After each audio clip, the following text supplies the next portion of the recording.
Alors, je vous ai choisi les contenus les plus sexy. Juste avant, on parlait de la Société Générale. La Société Générale, ils ont la chance de faire plein de partenariats sportifs, ce qui les aide aussi beaucoup sur du contenu. À la Banque Postale, nous sommes banque et citoyenne, et le sujet sur lequel nous parlons beaucoup et les partenariats que nous avons sont sociétaux. Et même si nous sommes dans une belle société très humaine et humaniste, malheureusement, ce ne sont pas des contenus qui intéressent grand monde, contrairement au sport, au chat et à d'autres choses. Donc, il faut être malin, intelligent, et vous allez voir tous les contenus que nous travaillons. Je vous citerai avec qui on les fait, mais ce sont des contenus qui sont pensés par mon équipe de 4 personnes et qui sont travaillés par ces 4 personnes. Et donc, il y a un vrai challenge aussi au travers de l'équipe et de l'apport de l'équipe. Juste une petite mise en situation. Marc l'a beaucoup dit, nous, notre vaisseau amiral, ce vers quoi on veut générer du trafic, c'est notre site, labanquepostale.fr. En plus, il est full web responsive, donc ce qui est vachement bien, notamment quand on voit le nombre de personnes qui utilisent les réseaux sociaux. Donc vous voyez qu'en termes de trafic, c'est pas neutre. Après, quand on retire le trafic client, donc tous ceux qui vont consulter leur compte et quasiment consulter que leur compte, puisqu'en général, les gens qui ont un compte dans une banque, c'est ce qu'ils font, ils se baladent très très peu autour, donc il faut savoir les capter au bon moment. Donc dans ces cas-là, on les capte plutôt dans leur espace client, et puis là, il faut bien choisir les contenus, parce que vu qu'ils sont venus pour consulter leur compte, les aspects un peu futiles et autres, voilà, ils ne trouvent pas ça normal dans ces espaces-là. Donc la bonne place au bon endroit pour le bon message, on pratique bien. Donc, ce qui va nous intéresser, c'est travailler surtout la prospection et également intéresser nos clients et réussir à construire un écosystème qui interagisse donc entre tout ce qui est, on va dire, du domestique, nos sites, nos interfaces, et les interfaces sur lesquelles nous sommes présents ou nous allons diffuser un certain nombre de contenus. Hop, je vais vite. Notre objectif, c'est donc être visible et être lisible au travers de développement de contenu. Pour accroître l'intérêt, susciter l'intérêt, réussir à être suffisamment séduisant pour attirer de nouveaux prospects, les intéresser à nos contenus, à nos services, et pouvoir donc générer de l'audience, donc travailler des contenus à valeur pour dégager une forme de valeur d'usage que derrière nous saurons exploiter.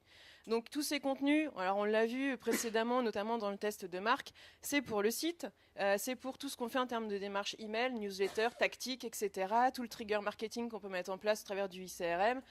Bien évidemment, être bien présent en référencement. Je n'ai pas ajouté le slide là, mais la Banque Postale est déjà depuis plusieurs années. C'est la banque qui a la meilleure part de voix, sur Google en référencement naturel. On a plus de 20% de part de voix aujourd'hui dans notre secteur d'activité.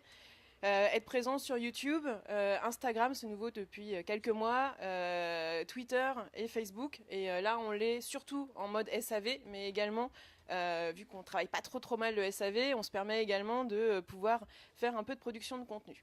Donc quand tout à l'heure, je vous ai dit que je vous avais choisi 2 sujets les plus sexy, c'est qu'en gros, dans toute notre cartographie de contenu, bon, qui est moyennement lisible, je vous l'accorde, surtout que ça a un peu explosé le truc là.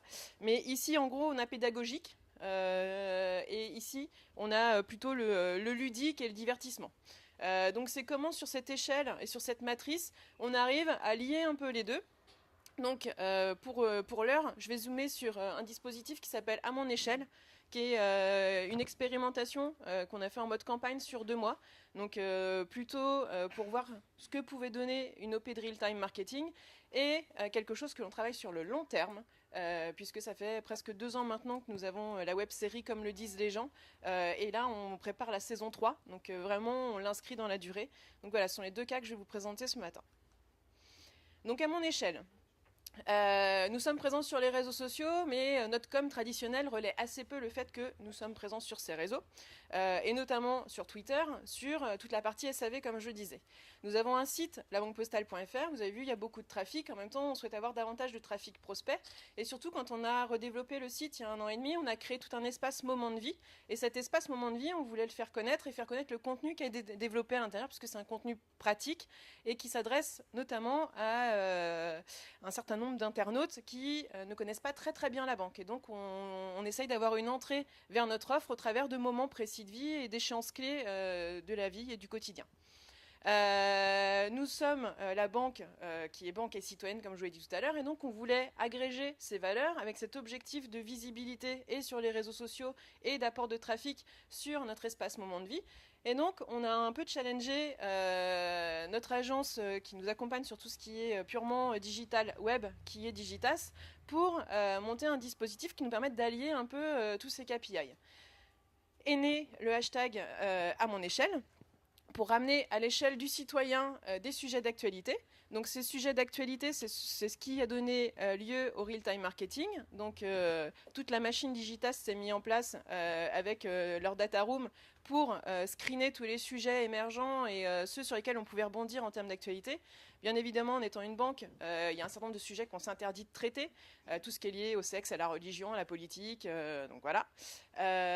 Donc garder les sujets sur lesquels on peut rebondir le plus aisément et ramener ces sujets à un sujet du quotidien en lien avec ce que la banque peut apporter en termes de services. Tout ça au travers d'une créa originale, parce que l'objectif c'est aussi que l'acte créatif soit également suffisamment intéressant et sexy pour pouvoir susciter l'intérêt et inviter au clic. Et donc, toujours dans ce côté challenging, on est parti sur des impressions de petits bonhommes en 3D. Donc quand on fait du temps réel, intégrer des impressions 3D, c'est pas simple. Le but étant de produire en 6-8 heures max ces posts pour rebondir sur l'actualité. Donc bien évidemment, les petits bonhommes, c'est c'est pas de la haute def, hein, c'est, je sais plus comment on appelle ça, du low poly. Là, je vous ai mis 3 exemples de tweets. Donc, sur la campagne, je vous ai dit, elle a duré 2 mois. On faisait environ 2 tweets par semaine, ce qui nous a permis de faire 20 tweets en tout. Ces 20 tweets ont généré plus de 5 millions de vues. Et sur toutes les pages sur lesquelles on a pointé depuis l'espace Twitter, ça nous a généré en moyenne plus 71% de trafic sur ces pages. Comme c'était une première dans le monde du secteur banque-finance, et globalement un peu en France, parce qu'aujourd'hui le real-time n'est pas encore beaucoup utilisé, ça nous a permis d'avoir un certain nombre d'articles de presse, et donc là de faire valoir un peu le côté moderne et innovant de la marque La Banque Postale, parce que c'est pas forcément un mot qui est souvent associé à nous. Donc c'est toujours intéressant. Du coup, sur les quelques exemples, ici, donc on a rebondi sur le truc avec les dinosaures, là, j'ai perdu le nom, le film, vous voyez lequel c'est ? Jurassic World. Et donc il y avait une scène avec Pratt Keeping qui a été repris beaucoup en mème. Et donc là, c'était l'époque des soldes. Il y avait ces mèmes qui faisaient beaucoup de buzz sur les réseaux sociaux. Du coup, on a remis notre petit bonhomme 3D en situation, donc la même situation de Pratt Keeping en face de ces dinosaures, mais on l'a traité en mode solde. Donc là, plutôt une fille. Désolée pour les clichés, mais en face de chaussures, sacs et d'un chapeau. Et donc pour rebondir sur les soldes et le côté je gère. Donc l'objectif, c'était d'amener sur une page de la Banque Postale qui explique comment on aide à une meilleure gestion de ses comptes. Épisode canicule, ça tombe bien, c'était un épisode où on était sur une promo pour les jeunes avec une promo avec 0 € en termes de frais. Donc là, mettre l'argent aux frais, c'est chaud, plus de chaleur, moins de frais. Donc voilà, rebondir un peu sur les jeux de mots. Ouais, non, c'est intéressant. On est drôle aussi, j'ai pas dit, on est moderne et drôle. Et le dernier point, c'est donc le Tour de France. Et là encore, on a fait un combo. Les combos, c'est ce qui marche vraiment le mieux.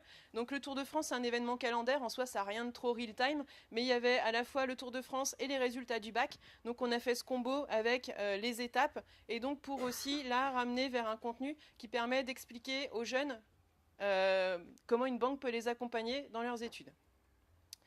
Hop.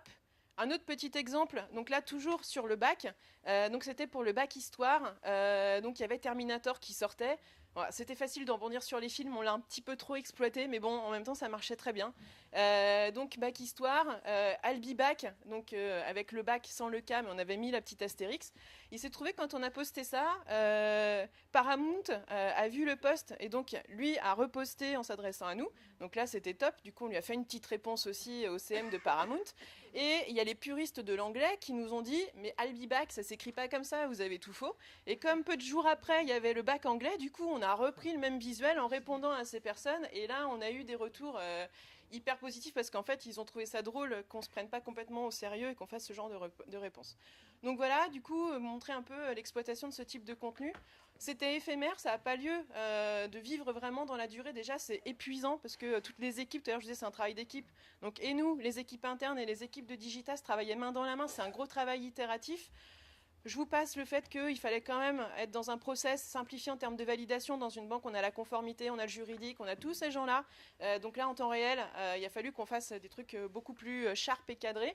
Donc voilà, on a mis en place un process qui, de toute façon, ne pouvait pas vivre à long terme. Par contre, vu que les résultats ont été bons et qu'on est rentré dans l'investissement de départ, puisque entre l'exposition, le nombre de vues, le clic, etc., globalement, on arrive à un ROI neutre, c'est-à-dire que l'investissement qu'on a mis dans toute la mécanique versus ce que ça nous rapporte, on est... voilà, c'est comme si on avait investi beaucoup en médias pour avoir le même type de résultats.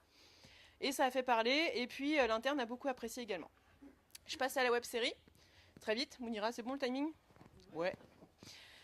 Donc la web-série, donc ça c'est une idée qui est née au sein de l'équipe. Donc c'est Thomas Salviejo chez moi qui a eu cette idée. En regardant quelques séries qui existaient, notamment une série qui passait sur Canal qui s'appelle Dans la bouche. Et on trouvait que le concept était intéressant et qu'on pouvait en faire un truc sympa. Donc on a pris contact avec la boîte de prod et on a fait un spin-off de Dans la bouche avec la boîte de prod qui s'appelle Seth Ferris. Donc là, vous entendez dans mon discours qu'on n'est passé par aucune agence. C'est-à-dire que là, c'est vraiment l'équipe qui est rentré en contact avec la boîte de prod et ça fait un peu plus de 2 ans maintenant qu'on travaille en direct avec eux. Alors désolé mes amis agences, mais pour le coup ça on l'a travaillé en direct et là c'est un travail de co-création entre l'équipe web chez moi et la boîte de prod. Hop. Donc là, on est en fin de saison 2. En 2014, grâce à Comme le disent les gens, on était la web-série, en tout cas, les plus vues sur YouTube dans notre secteur. On avait 25% de part de voix. Donc sur le total des minutes d'après YouTube. Faut savoir qu'on est également l'acteur du secteur bancaire qui investit le moins dans YouTube, donc on avait la plus grosse part de voix avec le plus faible niveau d'investissement. Donc c'est là où on reconnaît que le contenu est quand même pas si mal. Là à date, donc en fin de saison 2, on est à plus de 14 millions de vues, tout épisode confondu. Ça a généré beaucoup d'interactions sociales. Donc au travers de ce que je vais vous citer là comme chiffres, vous allez voir il y a du quali et du quanti. Il y a du quanti, on l'a vu ce matin, il y a différentes façons de mesurer ces indicateurs quantitatifs, mais on fait aussi des quali puisque tout le timing et le tempo qu'on a à travers des épisodes de la web-série sont aussi calés en grande partie sur ce qu'on appelle nous des temps commerciaux, donc pour coller aux différentes thématiques de ces temps commerciaux. Et vu qu'à chaque temps commerciaux, il y a des post-tests qui sont réalisés, on en profite en même temps pour tester nos épisodes. Donc là, vous voyez, c'est le deuxième levier sur l'intention de se renseigner sur la banque postale. Pour le coup, le premier restant la télé sur celui-là. Et puis, on a 55% des interrogés qui se disent prêts à se renseigner auprès de la banque postale après avoir vu la série. Hop. Oui, on a eu quelques remises de prix également, du coup ça a fait beaucoup parler dans la presse, il y a eu plus de 80 blogs et articles de presse qui sont sortis sur le sujet également. Donc là encore, je reviens sur les différentes façons d'exploiter le contenu. Donc YouTube, bien évidemment, puisque c'est la chaîne sur laquelle on poste tous les épisodes et c'est la chaîne comme le disent. Alors c'est subtil, mais en année 1, la marque était présente à la fin des épisodes parce qu'on voulait surtout attirer par le contenu, parce qu'on savait qu'attirer par la marque, nous concernant, c'était pas si simple, donc on voulait vraiment que le contenu fasse ses preuves. En année 2, le contenu apparaît au début, vous allez voir un épisode tout à l'heure, et l'objectif c'est qu'en année 3, la marque soit encore plus présente. Donc on a vraiment voulu que ce contenu prenne place, que l'accueil soit vraiment suffisamment favorable pour rendre la marque encore plus présente. Voilà, c'était notre stratégie. Au travers de tout ça, on engage nos communautés, on utilise tous ces contenus pour animer Facebook, pour animer Twitter, de plus en plus Instagram, notamment avec les making-of, et vous allez voir, on a commencé à décliner la web-série en BD, puisque les vidéos, c'est sympa, on avait plein de répliques drôles, et il y a des contenus qui sont quand même assez durs, le contenu vidéo n'est pas toujours simple à exploiter sur un tas de supports, donc on a fait une traduction en BD, on a trouvé une super artiste qui nous accompagne pour faire ces BD. Le lancement de chaque épisode est également l'occasion d'opérer quelques mécaniques, notamment des mécaniques de collecte. Et au travers de tous les lancements de ces épisodes. Donc on a des mécaniques qui tournent pour qui nous permettent de collecter des opt-in, d'avoir des inscrits à nos jeux concours. Et on a également 2 jeux qui ont lieu chaque année qui permettent de faire un épisode collaboratif et donc de recueillir un certain nombre de répliques pour construire un épisode 100% collaboratif, puisque 100% des répliques de ces épisodes proviennent de tous nos followers. Donc là, vous voyez 500 000 inscrits. Ce qui est intéressant à travers cette mécanique, c'est notamment sur une population jeune. Quand on essaye aujourd'hui, nous, en tant que la Banque Postale, d'obtenir l'opt-in d'une population jeune, donc de moins de 25 ans, on est en gros à un taux d'opt-in de 14%. Avec ce type de mécanique, on arrive à 54% de taux d'opt-in. Donc on voit bien que l'intérêt du contenu fait qu'on arrive beaucoup plus à attirer et à collecter. On a fait une expérimentation aussi l'année dernière, c'était de compiler les meilleures répliques et d'en faire un format plus court, mais qu'on puisse diffuser au cinéma à la place d'un spot télé. Et là aussi, on a fait un post-test quali. Donc suite à une diffusion d'une semaine en Mediavision, il y a 21% des répondants au post-test qui reconnaissent la série suite à son passage au cinéma et qui l'attribuent à la marque. Donc ça, c'était des retours très positifs. On n'a pas ces retours-là sur des spots pub classiques. Donc je vous l'ai dit, ça se décline en BD. Donc là, on a pris les répliques les plus drôles, les personnages les plus emblématiques, puisque c'est pareil, au fur et à mesure des épisodes, il y a vraiment des personnages qui se détournent, parce qu'ils incarnent leurs personnages, parce qu'ils sont plus drôles, parce que ceux qui écrivent les répliques pour ces personnages rentrent également plus dans leur jeu. Donc voilà, on a ces personnages emblématiques qui sont repris et déclinés dans les BD. Donc là, on est parti pour avoir 5 strips de ce type-là par mois pendant 6 mois. Donc là, vous avez un exemple sur le crédit IMO. Donc là, vous voyez que, ok, le prêt, ça lui passe pas plus de problème que ça, sauf qu'il le prend avec sa copine, donc du coup, ça le fait un peu flipper. Voilà, on n'est jamais en plus de 3 morceaux, des fois, il n'y en a qu'un seul. Ça a commencé il y a 1 mois et demi. Ça marche très bien, ça nous permet de vraiment bien animer le site, tous nos supports, ça donne un espèce de souffle un peu nouveau également, et surtout les acteurs ont trouvé ça très très drôle. Donc ça, c'était intéressant aussi. Hop. Donc là, j'ai le lancement de l'épisode où il faut cliquer. Donc là, je vous ai sorti l'épisode, justement, celui qui a été coécrit cet été. Le thème, c'est comme le disent les stagiaires. Donc on a demandé à une cible plutôt étudiante de nous poster toutes les répliques. Donc vous allez voir le travail collaboratif avec les stagiaires. S'il y a quelques moments un peu clichés, vous étonnez pas, en même temps c'est collaboratif, mais ça reste drôle. Un discours, Thomas, un discours. Merci pour ces 6 mois ensemble, mais je m'appelle Victor. Comme le disent les stagiaires. Papa, je t'appelle monsieur le directeur, patron, Bernard, ce que tu veux, mais s'il te plaît, aujourd'hui, je suis pas ta fille au boulot, tu vois. C'est mon premier jour de stage, maman. Hein. Mon image doit refléter mon envie de travailler. Oui, c'est moi, Dominique, je t'appelle. De mon stage. Ouais, j'ai un bureau, j'ai un ordi. Excusez-moi, je voulais savoir à quelle heure je terminais aujourd'hui. Des tickets restaurant, j'ai même une agrafeuse et un téléphone. Pardon, je sais que c'est mon premier jour, mais en fait, c'est aussi le premier jour des ventes privées et j'ai repéré un petit pull. Oui, un café? Oui, tout de suite, j'y vais. Cappuccino, de sucre. Et la goutte de lait, j'y vais. Thé vert au jasmin, ça marche. Est-ce que tu sais qu'il y a 30% des couples qui se forment au travail? Et voilà les cafés. Le masque? C'est pour mon stage. Il paraît que c'est un emploi déguisé. Moi aussi, un jour, j'aurai un stagiaire et je me vengerai. Hey, plus de 2 heures et c'est le week-end. Le truc, c'est d'avoir l'air débordé. Je te montre. Allô? Oui, pour le dossier bleu. Ah, excusez-moi, j'ai un double appel. Et on n'est pas beaucoup payé, mais on rigole bien, hein? Oui, attends, Roger, je te mets en attente parce que là, je suis déjà au téléphone. Hein. D'accord, ça marche. J'arrive tout de suite, Christine. J'arrive pour 2 minutes. Là, je règle un problème. Allez, laissez tomber, c'est ma tournée. J'ai encaissé mon premier chèque hier. Quand je pense que mes profs disaient que c'était enrichissant un stage, à 550 € par mois, je suis pas d'accord. Oh non, je suis désolé, j'ai déjà tout dépensé avec ma carte de transport ce matin. Je pensais pas dire ça un jour, mais la vie étudiante me manque. Ah bah ça va maman, et en même temps, je suis que stagiaire. Hein. Ma banque a compris que j'ai besoin d'avantages pour démarrer dans la vie.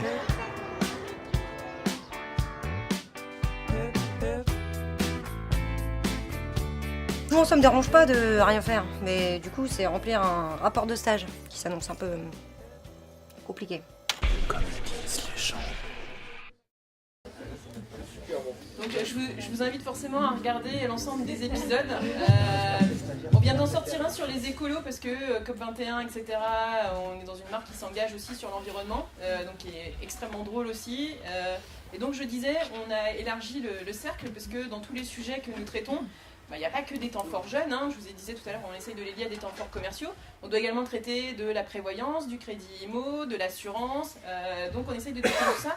Et pour ça, on a élargi la cible. Pour la prévoyance notamment, on a, comme le disent, les petits-enfants. Et donc là, on a un public très jeune, puisque ça va entre 6 et 12 ans, qui parlent à leurs grands-parents, qui pour le coup ont plus de 70 ans. Donc on arrive à couvrir à peu près maintenant tous les segments. Et c'est, comme le disent nos petits-enfants, est un épisode fait partie de ceux qui ont le mieux fonctionné en termes de vues en plus. L'autre cible qu'on ne s'attendait pas à toucher au départ du concept, c'est l'interne justement. On avait complètement oublié l'interne. Et on a eu un engouement incroyable, à tel point qu'ils nous ont demandé très rapidement des épisodes pour l'interne. On a fait avec tous les conseillers bancaires, hein, comme le disent nos clients, qu'on a même commencé à diffuser, tellement il est bien pensé et on l'a écrit entièrement à partir des répliques des conseillers. Et on a un programme en interne autour de l'esprit de service, voilà, pour optimiser et enrichir la qualité de service. Et donc, pour traiter aussi et décliner ce programme, on a fait comme le disent, alors qui est en 3 épisodes, comme le disent les clients en galère, comme le disent les agents qui ont l'esprit de service, donc qui répondent à ces clients en galère, et comme le disent les clients satisfaits, puisqu'une fois qu'on est passé par ces 2 étapes, les clients sont satisfaits. Et donc voilà, tout cet engouement interne et cette prod du coup qui a été réalisée pour l'interne était complètement inattendu. Ça a un peu bouleversé d'ailleurs notre plan de charge l'année dernière. Et cet engouement perdure et effectivement c'est des employés et des collaborateurs qui regardent, qui tweetent, qui like, qui partagent. Donc c'est tout bénef pour nous. Et également, toutes ces vidéos sont également reprises lors d'événements internes, que ce soit celles grand public ou celles qui sont faites plus pour l'interne. Rares sont maintenant les roadshows qui commencent sans ou qui se terminent sans une diffusion de comme le disent. Donc ça aussi c'est pour nous super.